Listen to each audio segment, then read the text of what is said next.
Welcome back to WTOL 11 Your Day. March is Women's History Month, and at WTOL 11, we are honoring prominent women from Toledo's past.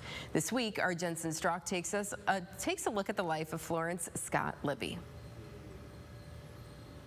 Toledo is home to one of the most revered art museums in the country, but it wouldn't be here without Florence Scott Libbey. Florence was born into one of the city's most influential families, but we don't actually know all that much about her life.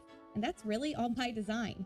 She left all of her correspondence to the museum, but told the director that she wanted the correspondence incinerated. Or actually, that's not true. She said she wanted the correspondence destroyed because she was an incredibly private person. Adam Levine is the Edward Drummond and Florence Scott Libbey director at the Toledo Museum of Art. He says what we do know is that Florence herself was well-educated, well-traveled, and certainly well-liked. Very, very smart, and also very dry. She was also apparently very beautiful. So she was sort of, renowned for her elegance. People who have memories of her sort of can remember what she smelled like. They remembered her particular outfits. Despite her wealth and elegance, Florence wasn't stuffy.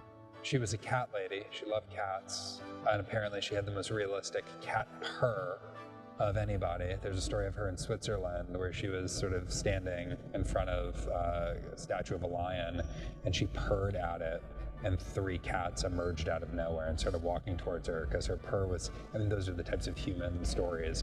Everyone loved Florence, and eventually, during a chance encounter, she caught the eye of Toledo glass industrialist Edward Drummond Libbey. The pair tied the knot in June of 1890 in what the Blade called at the time the social event of the season. It was held at Florence's father Maurice's home on Monroe Street, decked out in lights and flowers, but after their nuptials, the newlyweds didn't stick around for long. It sounds like the perfect celebration for me. They got married and then they left on their honeymoon and everyone else was left to hang out and the party was without them. They were already off to New York. When Maurice died, he left his property on Monroe Street to his daughters. Edward bought that land out of the estate and, with the heavy influence of Florence, donated it to the city to be used for the Toledo Museum of Art. On April 18th, 1901, the institution was founded. There were 7 incorporators, but there was an 8th person in the room, Florence Scott Libbey. As a lover of beautiful things, Florence had quite the art collection herself, which she and Edward donated to the museum.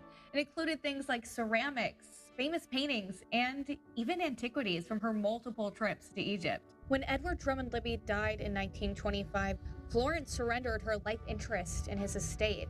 She gave it to the museum for expansion, which included the creation of the peristyle. She started construction during the Great Depression to put thousands of Toledoans to work. Florence died in the spring of 1938.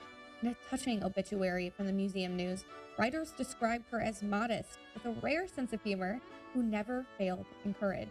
This museum imbibes her spirit. This great institution owes a profound debt to her. We would not be who we are today. Though Florence's written history has been destroyed, her impact on the city and the people around her hasn't been forgotten. And the next time you visit our museum and find yourself in awe of a painting or an ancient artifact, make sure to give a little thanks to Florence Scott Libbey. But for now, reporting in Toledo, I'm Jensen Strock.